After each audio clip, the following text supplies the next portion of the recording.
Okay, so we've started to hear about some of the challenges that our young people or their peers could face. So what do we do now? How do we actually keep them safe? Well, talking about safety is, as we all know, very important, but also can be quite complex. Where do we start? Well, firstly, safety planning is absolutely an ongoing conversation. We know that risks to our young people are ever changing, and that could be as they grow older, make new friends, and try new things. So we need to try and normalise those discussions around safety and keep the discussions around safety planning ongoing, not just a one-off. I think it's important to recognise here that most of the things that we talk about tonight you probably already do, but there might be a few things you haven't thought about before, potentially just because you haven't needed to. So why do we need a safety plan? So as we've discussed so far tonight, we all face risks daily, and those risks to our young people are often exaggerated by peer pressure. We also need a safety plan because unfortunately we all know that the world just isn't as safe as we might like it to be. We also know that teenagers will find themselves in new situations which can sometimes impact on their safety. It's also best to be prepared. I'm sure that we're all aware of some form of fire drill or evacuation procedure, whether that's at our work, our old school fire drills, or that safety talk given on an aeroplane. Now, I'm really hopeful that none of us have ever had to use this or ever will have to use this, but the point is it's there if we need it, and planning in advance what to do in a tricky situation can reduce anxieties if that situation arises in the future. This is exactly the same as safety planning with our young people. And finally, safety planning might not only be beneficial to your child, but also their friends or other peers that are present. So now let's talk basics. So we all know that simply telling a teenager not to do something won't stop them. I'm sure that we all wish that it would. It would make everyone's lives a whole lot easier. But unfortunately, we know that that just wouldn't work. So instead, let's help them to feel as safe as possible in whatever situation they find themselves in. So I want you to think about a time that your child first said something that shocked you. It might be when they were 7 years old and asked you whether you've ever had sex because their friends, in the playground said that sex. It might be when they told you that they know what weed is.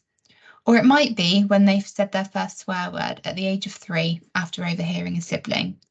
So I'll give you a couple of seconds to think about that. Think about a time that your child first said something that shocked you. Okay, now I want you to take yourself back to their age now. Think of some of the stuff that you knew when you were their age, or maybe some of the stuff that you were doing, or some of the stuff that your friends were doing. Take yourself back to their age. Think about what you were up to when you were the same age that they are now. So the point that I'm trying to make here is that children and young people know things. They speak to their peers every single day who know other things. They see stuff online and they learn more things. They know more things than we ever expect them to know, so we need to talk to them about it. And we all know that simply pretending that something doesn't exist or isn't happening often will do more harm than good. So let's start with the basics. Do make sure that when your young person leaves the house, they have their mobile phone on them, and more importantly, that it is charged. We know that the one time they need their phone is bound to be the time that it's dead, so portable chargers are also really handy here. They can be bought from supermarkets, Amazon, Boots, and they're around kind of £10 to £20. They're very small and quite discreet, easy to pop into a pocket or a bag. And think about routines in your home for charging phones. Could they keep a spare charger in their bag so that it can be charged at a friend's house or in the car, for example? Have conversations around how important this is and your expectations of them only going out if their phone is with them and if it is fully charged. It's also so important that we have a rough idea of our young person's whereabouts, where they're planning on going and who they will be with. It's also good to get a rough idea on when they are kind of planning on returning or when you want them to be home by. They might not be honest with you. I'm sure that we can all remember a time that we've lied to our parents as teenagers, but it really is worth that ask. It also creates an open environment of us being curious as parents and encouraging those discussions around staying safe. We might all have different opinions on location trackers and Snapchat maps, for example, but when young people first have access to their phones, these are conversations to have. Is having their location on a deal breaker, for example? And if older teens are reluctant to give up this privacy and share their location, make sure you have the details of a friend who would have them on Snapchat maps, or something similar. Make sure that you do encourage them to leave any situation if they feel unsafe, and then, more importantly, having a plan on what to do next. So we live in Devon. We know that our young people tend to hang out or have parties in fields. So what can they do if they want to leave but have nowhere to go other than the next field or the next field or the field after that? This is where a secret emergency phrase between the both of you can be really helpful. This phrase can be used if your young person can't talk in front of others and need you to come and get them or need your help. So think about those everyday phrases like, when you're walking the dog, how's Auntie Susie? Are we still going to meet Grandpa tomorrow? You both know that this really means, please come and get me, or I need your help, but absolutely none of their friends or peers need to know that this is what it really means. Encourage that help seeking and that atmosphere that it's absolutely okay to ask for help and it's always best to be safe. So if they couldn't get hold of you, who could they call? Could they call another family member? Could they call another parent? Could they call an older sibling, for example? And then reminding them to call 999 in an emergency. But what really is an emergency? Well, a nice, clear way to explain this to your young person is that an emergency is when someone has been harmed or there is risk that someone will be harmed. It's also important to remind your young people that the police are the good guys and they are there to keep us safe. So using positive language at home to discuss the police will influence how our young people see them and the likelihood that they will call them when help is needed. So now let's think about transport. So I've said this before, but we are in Devon, and despite being on those great rail links, as Emma previously discussed, we all know that Devon transport is not overly accessible in the night time, and mostly we live in areas without Uber. But planning transport is incredibly important for our young people's safety, and that's for several reasons. So think about encouraging that conversation in advance. So how will they get home from their friend's house? How will they get home from a party? You will find that once they reach their kind of older teenage years or they have their friends or even themselves start driving, then sometimes this does get a little bit easier. They might want to drive, and so often there'll be a nominated driver in their group, or someone will be offering lifts on social media. Easier in some ways, but harder in others. Do have conversations early about who they accept those lifts from, and also about the dangers and legal issues around drink driving. Opportunity here for role modelling too. Let them hear those conversations about normalising someone to drive and not have a drink. However, we do know that sometimes those best laid plans don't always go how we expect. So think about backup plans. Think about them having some spare cash, maybe a tenner in the back of their wallet or in the back of their phone case, which could come in very handy when they have no other transport options other than that bus or taxi. However, for some of our young people, walking home will feel like the only or the best options for them. So again, safety plan around this. We all know that there's safety in numbers, so help them to recognise the importance of walking home in a group of peers or at least another friend, and encourage this always. So now let's talk about drugs and alcohol, just in relation to their physical safety. So coming back to that idea that I discussed, that we can't simply tell young people not to do it. What can we do to make sure our young people are safe in the scary world of drugs and alcohol? We know that peer pressure to experiment with drugs and alcohol is incredibly common in young people. Young people also may be experiencing pressure to deal drugs or pressure to engage in unwanted sexual activities for drugs or alcohol. So speak to them about drugs and alcohol. What have they learned in school? Do any of their friends use drugs? If so, what are they? What do they do? How do they make their friends feel? Show that curiosity to engage and encourage that open conversation. Rather than telling them simply not to take drugs or alcohol, help them to make that safe choice by speaking to them about the risks. So thinking about health risks, thinking about addiction, thinking about financial risk. Drugs really do have so many slang names and different risks depending on the drug and which drugs they're potentially used alongside. So www.talktofrank.com is a really good place to start. They have a section on their website called Drugs A to Z, which gives the names of the drugs, the slang names, risks, how it feels, how it's taken, etc., etc.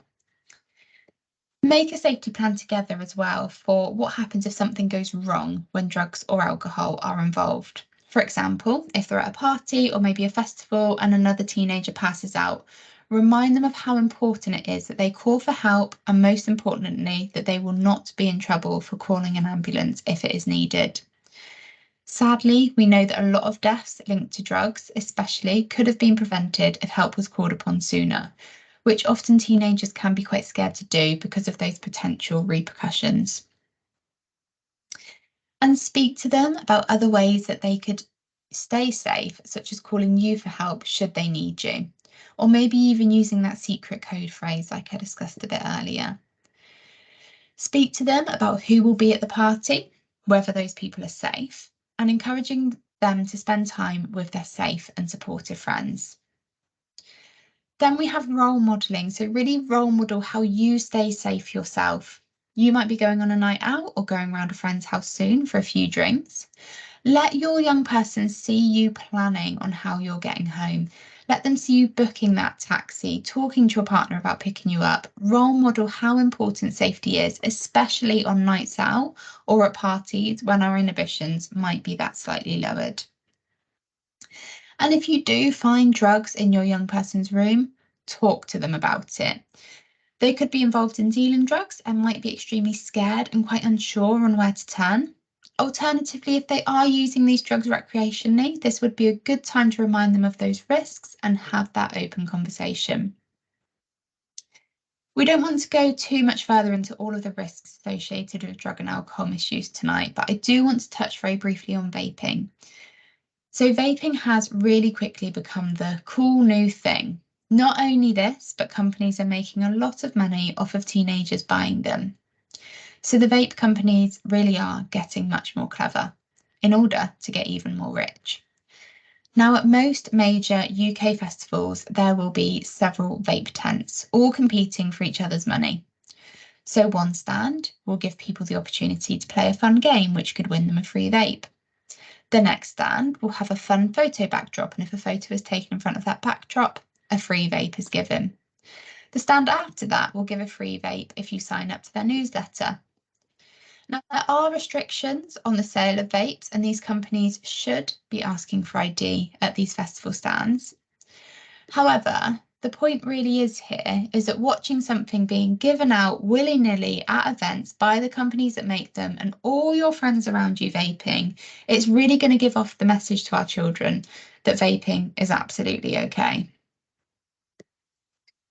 Vapes can also be easily bought online, and there have been several reports of teenagers accessing large quantities and then selling them at school for a higher price.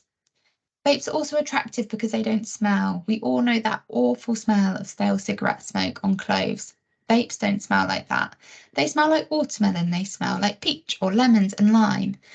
The smell really is likely to go unnoticed. So if a young person wants to vape, it won't be hard for them to access it or get away with it. We think that vaping is a new trend, and it's likely that it will die down in the teenage population in time. But it is important that we address it, as we don't fully understand those risks associated. Vapes do contain nicotine. Does your child know that? Does your child understand that nicotine can be detrimental to their health and that it is extremely addictive? As soon as you can, do try and have these discussions with them. because once they enter high school, they're very likely to start seeing a lot of young people using them, and it will very quickly become the norm to them. We really want to try and reverse that. We don't want young people vaping to become the norm. We will be talking more about this in following weeks and how to actually open up these conversations, but an easy place to start is social media. Is there a TikTok video? Maybe there's a photo on Facebook of someone a bit worse for wear. Is there graphic pictures of someone's lung collapse after vaping? Show your young person that and gather their thoughts on it. Show them the photo or the video. What do they think about it? Do they know someone that's got that drunk before? Maybe they have themselves. How might that person be feeling? How could that person keep themselves safe?